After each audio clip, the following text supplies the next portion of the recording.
Sadman net বিডির পক্ষ থেকে সবাইকে স্বাগতম। আশা করি সবাই ভালো আছেন।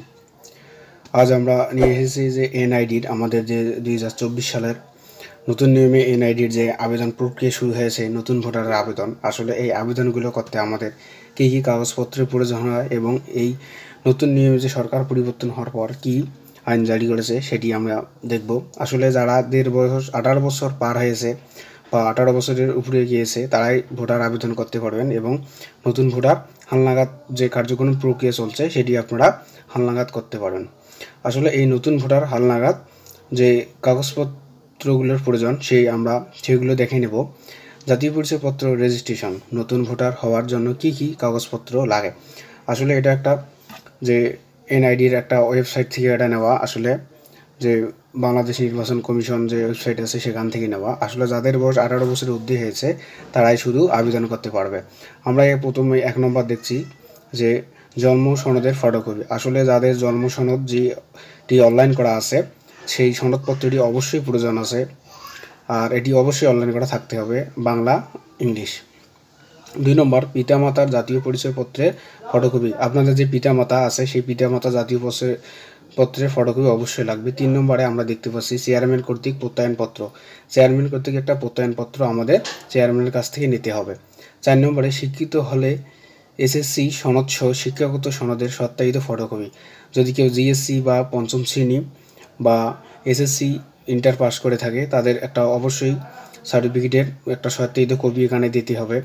5 নম্বরে রক্তের গ্রুপ পরীক্ষা করা হলে তার ফটোকপি।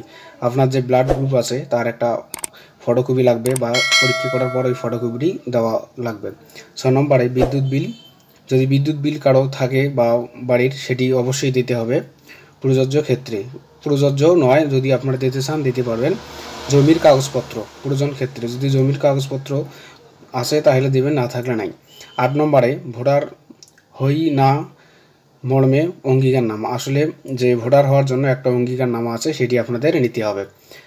9 নম্বরে বাড়ির ট্যাক্স পরিশোধিত রসিদের ফটোকপি। আসলে যে আপনাদের বাড়ির ট্যাক্স বা যে হোল্ডিং নম্বর একটা থাকে সেটি অবশ্যই আপনাদের দেওয়া লাগবে বা তার একটা ফটোকপি দেওয়া লাগবে। 10 নম্বরে বিবাহিত হলে স্বামী স্ত্রী জাতীয় পরিচয়পত্রের ফটোকপি।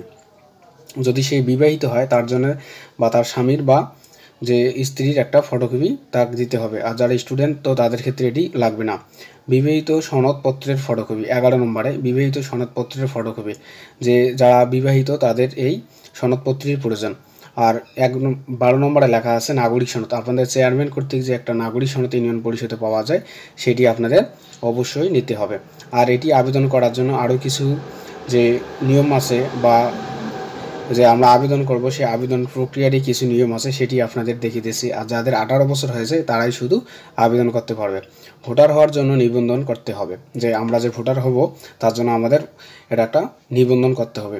এর পূর্বঙ্কিত ফর্ম ডাউনলোড করে প্রিন্ট করতে হবে। যে ফর্মটি আমরা আমাদের জন্ম নিবন্ধন দিয়ে ডাউনলোড করেছি সেটা দিয়ে এসে যে আবেদন করার পর সেই ফর্মটি আমাদের ডাউনলোড করতে হবে। নতুন ভোটার নিবন্ধন প্রিন্টের অনলাইন ফর্মের ক্রমিক 34, 35 ও পিতা মাতার স্বামীর আইডি নং স্বাক্ষর, এবং এটি 34 ও 35 নম্বর যে আছে যে ফর্মটি আমরা পূরণ করব সেই ডাউনলোড ফর্মে এই 34, 35 নম্বরে স্বামী পিতা মাতার এনআইডির স্বাক্ষর নাম আইডি নম্বর দিতে হবে এবং স্বাক্ষর দিতে হবে। ক্রমিক 40, 41, 42 নং চেয়ারম্যান মেম্বারের নাম আইডি ও স্বাক্ষর।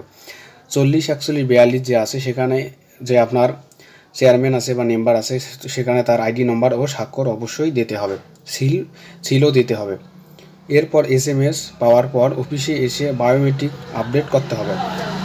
যে আমরা যখন এই কাগজগুলো ওকে হয়ে যাবে, আমরা যখন যে নির্বাচন অফিসে জমা দেওয়ার পর এই আমাদের যে উপজেলা আছে সেখানে আমরা জমা দেওয়ার পর এখানে আমাদের একটা মেসেজ করা হবে। মেসেজের পরপর আমাদের যে কাগজপাতিগুলো আছে আমরা সেইগুলো নিয়ে গিয়ে সেখানে বায়োমেট্রিক পদ্ধতিতে এটাকে আপডেট করব, বা সেখানে আমাদের যে ফিঙ্গার বা ছবি নেওয়া হবে তার মাধ্যমে আমরা আমাদের আইডি কার্ডটি আমরা একবারে খুব সহজ নিয়মে আপডেট করতে পারবো। নতুনভাবে আবেদন করার ক্ষেত্রে আমাদের অবশ্যই জন্ম নিবন্ধনটি ইংলিশ টু বাংলা দুইটাই থাকতে হবে। আর যাদের বয়স 18 বছর হয়েছে তারাই শুধু এটিকে এনআইডি কার্ডের জন্য আবেদন করতে পারবে। আবেদন করার পর আমাদের যে একটা টোকন নাম্বার দেওয়া হবে, সেই টোকন নাম্বারটি অবশ্যই আমরা নিয়ে আসবো। এটাকে আমরা আমাদের এই টোকন নাম্বার দিয়ে আমরা নির্বাচন অফিসে কিছুদিন পর যোগাযোগ করলে আমাদের যে এনআইডি কার্ডটি আছে আমরা সেটিকে তুলতে পারবো বা SMS-এর মাধ্যমে সেটিও আমরা জানতে পারবো। সবাই ভালো থাকবেন, সুস্থ থাকবেন। আপনাদের মতামত অবশ্যই আমাদের জানাবেন।